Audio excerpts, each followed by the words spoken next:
Society Forum, in partnership with the Nelson Mandela Foundation. I'd like to begin by acknowledging our special guest, Francesca Albanese, the United Nations Special Rapporteur on Human Rights Issues in the Occupied Palestinian Territories. Ma'am, your work inspires us at Salam Media. We have been religiously following you for the past few months, and as a result, we have been doing a lot of coverage in Palestine, and not only in Palestine, but in areas like Sudan, Congo, and stuff like that. Over the years, Salam Media has worked across various fronts: humanitarian, educational, social, and advocacy. Through our initiatives, we have raised funds to install boreholes at rural schools, provided school shoes to children, and supported young girls with sanitary towels. On the international front, our stance has always been clear. We stand firmly for justice. When Al-Shifa Hospital was bombed in 2023, Salam Media brought Dr. Metz Gilbert, the world-renowned Norwegian physician, to South Africa to brief our communities on the devastating humanitarian situation in Gaza. We also hosted Yumna Al-Said, Al Jazeera Gaza correspondent, who shared powerful first-hand accounts of the deliberate targeting of journalists and unbearable suffering of civilians under siege. Earlier this year, together with the Soweto Muslim Association and other partners, we hosted the first ever Gaza Solidarity Walk in Soweto. And more recently, we held a Sudan seminar right here at the Nelson Mandela Foundation, bringing together different Sudanese factions under one roof in pursuit of dialogue and peace. These are not isolated acts of journalism. They form part of our broader commitment to humanitarian advocacy, to amplify the voices of the oppressed, to inform public conscience, and ensure that truth continues to find a platform, even when the power seeks to silence it. May this forum renew our commitment to justice, deepen our solidarity, and remind us that our collective action, guided by compassion and courage, can change the course for humanity. I would like to close by recalling one of the quotes that Ms. Francesca Albanese ended with in our meeting on Wednesday, together with media colleagues, where she said, I quote, "I really see Palestine being the revealer of who we are. It's taking out the best and worst out of us." Close quote. Thank you so much. Thank you.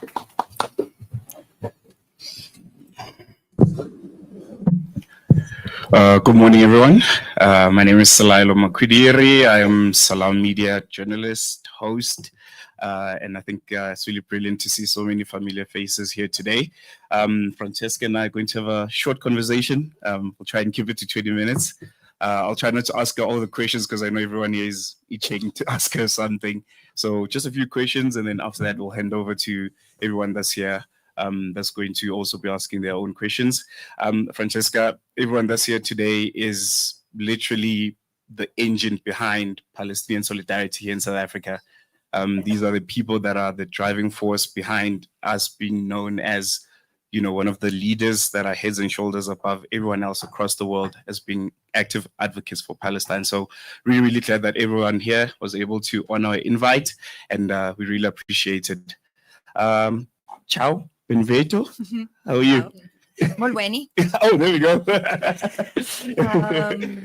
Assalamu alaikum. Thank you very much for being here. And of course, once again, thank you, all of you at the Nelson Mandela Foundation. And it's such an amazing experience. It's a gift for me to be among you. I'm honest. So let's dive into the I think so. stuff. So let's dive right into it. I think we'll start by a short reflection. I think just a few weeks ago, we were observing exactly 2 years since the beginning of this genocide. From your perspective, from that moment, 2 years on to where we currently find ourselves, how would you assess it? How would you give a brief synopsis of where we were, 2023, to where we currently are, where the conversation has totally changed? There's a Gaza peace plan that is now being spoken about. It's a totally different world. In 2 words, what's going on in the occupied Palestinian territory is apocalyptic. It's really apocalyptic, and this is why I say it's destruction, it's devastation, it's intentional, and apocalyptic also means revelation. It's a revelation of what I was saying the other day, who we are as people, as individuals, as organization and state. This is what's happening in Palestine. It's not a sudden catastrophe. It's the acceleration and it's the culmination of everything that has been happening to the Palestinians. And if we take a step back, everything that settler colonialism, unfortunately, European settler colonialism is. This is really the synthesis in an accelerated way, because we are in the 21st century. So the dispossession it doesn't take that long. There are the elimination of the people, the killing, the starving, all the means that have been used to genocide other indigenous people before are being used here. And what is astounding, it's shocking, is that it's happening. It's 2 years that I say the same things. What changes are the numbers, but the reality is the same. The killing in Gaza and the West Bank and East Jerusalem. And by the way, I had been a special rapporteur for 16 months before October 2023, and the situation was horrific for the Palestinians. It was already hell for them. 460 Palestinians had been killed in 16 months.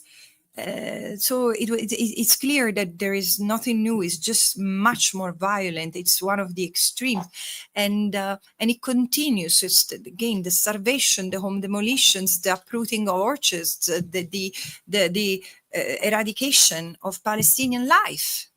And in the face of this, the impunity continues. The impunity. So there are business profiting, the university normalizing it.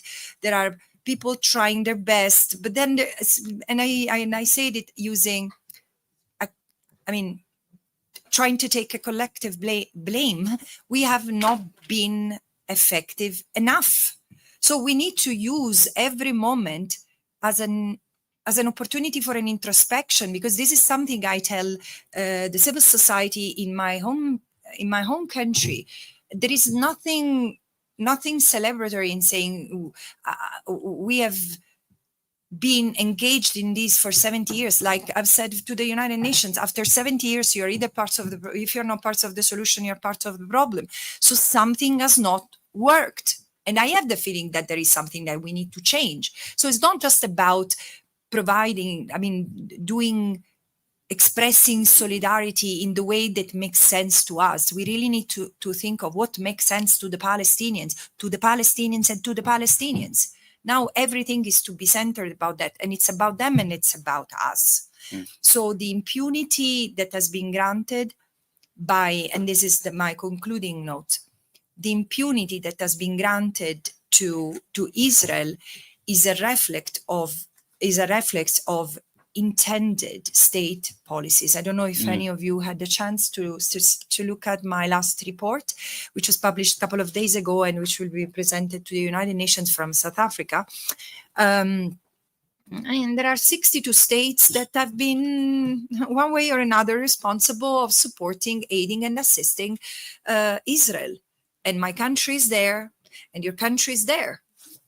So this is the reality. No one has clean hands when it comes to Palestine. And we need to start from this realization, and we need to be very concrete about what we can do. When I say it's about the Palestinian, it's about us.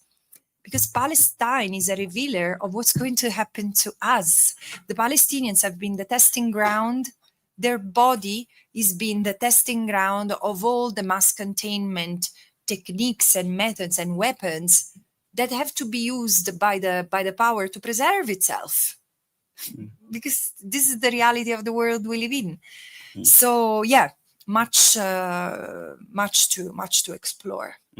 I think it's interesting that you speak about your report. I had the opportunity to just briefly look at it, and one thing that stood out for me is the collective crime aspect of it. You said Gaza is a collective crime. And I know you touched briefly on it, but in real, literal, felt terms, what does that mean? And how should civil society and different organizations, trade unions, all that are in Palestinian advocacy be dealing with that aspect, a collective crime? Yeah. Okay. There is one part of my answer which is going to be really, really analytical, so that we are on the same page and we understand what's the problem. And then another part I would like it, and then just to lay the ground for later for our conversation, what we can do and what I think is the change. And this is also partly what brought me to South Africa at this precise moment in history, and it's something connected to a discussion that I started to have with Dr. Naledi Pandor over 1 year ago. So the first thing is that member states have clear obligations to help realize the self-determination of people. This is an obligation. It's really real. It's concrete. It means that if a people is still under oppression, it's a collective responsibility to act to make sure that self-determination is realized, like the right to exist as a people, to determine themselves politically, to enjoy the natural resources of their land. And then there are obligations not to aid and assist a state that is committing international wrongdoing. Israel is not just committing international wrongdoing. Israel is committing crimes after crimes after crimes. The colonies were crimes, forced displacement, starvation, extrajudicial killings, the use of torture. These are all crimes that can be punished under the Rome Statute. So what does it mean? That member states had, on the one hand, the obligation not to aid and assist in any possible way the state of Israel, not to recognize as legal any of the consequences of this illegality. What does it mean? They had to cut ties. No economic trade, no trade, no arms transfer, no buy, no sell, no arms, no components of arms, no dual use. Universities should have never established partnership with Israeli university, because this is the question I ask people from the part of the world I'm from, is would you today establish partnership with universities in South Africa during the apartheid? Because they don't see that. But Israel is an apartheid state. What else? Is an apartheid state that has kept 5 million people under military dictatorship, and keep, of course, the Palestinian people segregated. So member states that have continued to engage, so to trade weapons, to give political cover, to host Israel as a normal state among nations. I understand that there are human rights violations committed by every state. Fine, but no other state is today before two international tribunals for war crimes, crimes against humanity, and genocide. And no other country has been accused to be an apartheid state as Israel after South Africa. Actually, the apartheidness of Israel is much more documented from a human rights point of view than the one of South Africa.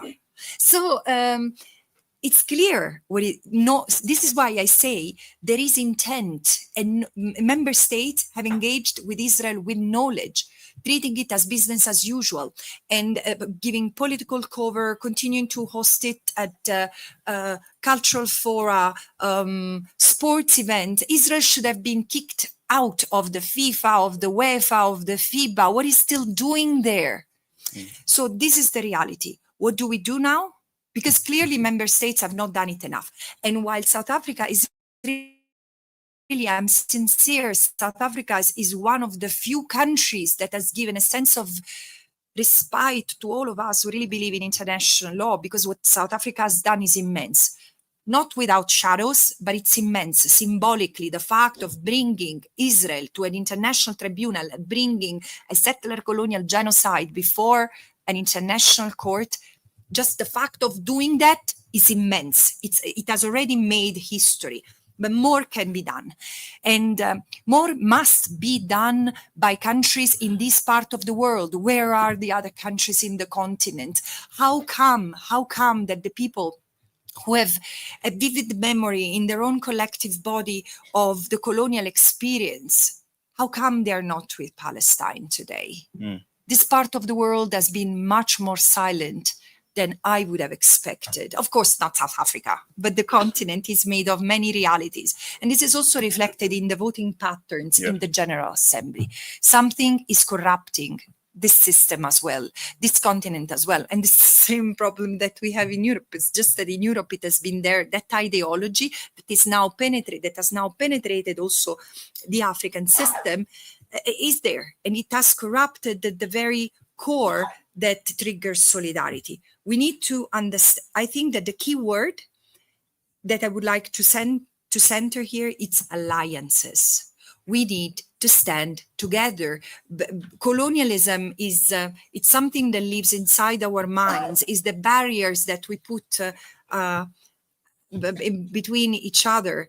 It's interesting. I've met with various groups these days, and I could see even when they belong to the same background, there are divisions among them that made them sit around the table according to their thinking of themselves related to the others. We need to remove this. We need to be really, allow me the term, we need to be like St. Francis, naked in the face of our pure essence as human beings. It's really our soul as human beings. It doesn't matter if you're Jew, if you're Muslim, if you're Christian, if I'm atheist or secular, it doesn't matter. We need to stand for one another as human beings. This is the most important thing, and needs to drive our spirit toward helping the Palestinian right now, because they will not survive this if we abandon them.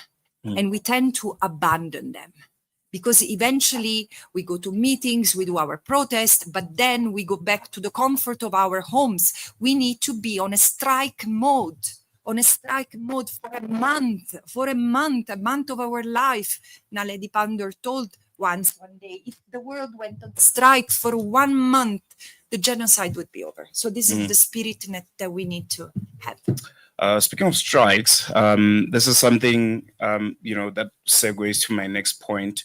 You've referenced this occupation and this genocide as economy of genocide. South Africa is currently grappling with some of our businesses still doing trade with the state of Israel. Africa Rainbow Minerals comes to mind, Glencore comes to mind. Our coal is essentially powering this genocide. How does institutions like the civil bodies that are here, like trade unions that you speak of, respond to this reality and this complicity? Let me unpack something before. Look, I think that what I try to explain to that report, from economy of occupation to economy of genocide, is one of the most, in retrospect, is one of the most important things I could do, because it, and I think people in this part of the world understand it better, more intuitively, that, for example, people from Europe. Because if I say the private sector has been the driver and the enabler of settler colonialism, it's not new. It's not new. Businesses have been part of it since the very beginning, and the exploitation of people's labor for extractivism, the exploitation of their indigenous people resources. This is what's happening to the Palestinians. This is what has happened to the Palestinians. And the occupation would have not lasted 60 years, almost 60 years, hadn't it been for the profits that both Israel and others are making out of the exploitation of the Palestinian people.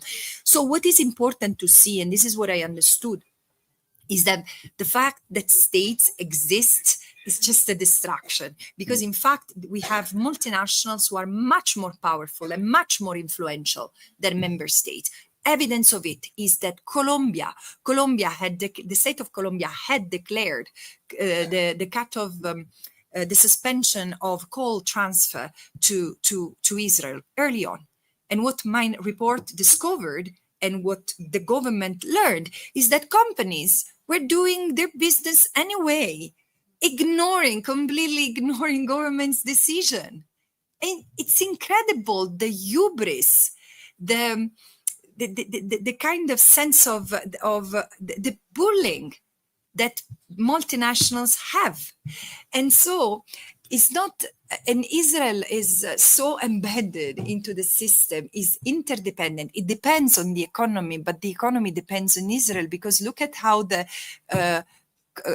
consumption, the state budget has shifted. For example, when I think of Europe now, my country has like 8% of its budget invested in health, and 5% on military expenses. A country which has in its constitution the absolute prohibition of war, of considering war. Italy cannot step into war other than if it's attacked.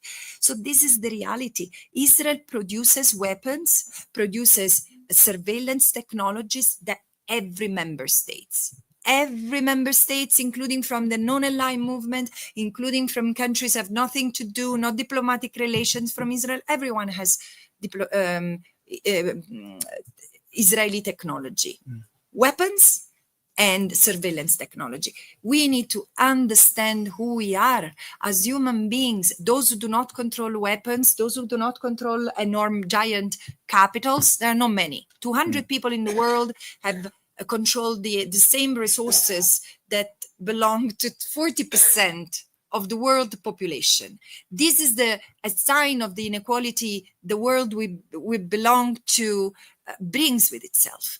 And this is why I'm saying all of us who are probably not in that 40%, but still all of us who do not control weapons, who do not control algorithms, who do not control surveillance systems and giant capitals have nothing to gain from being. And this is why we need to understand that the question of Palestine concerns us all, not as an act of charity, not because it's zakat, it's because it's us. It's us.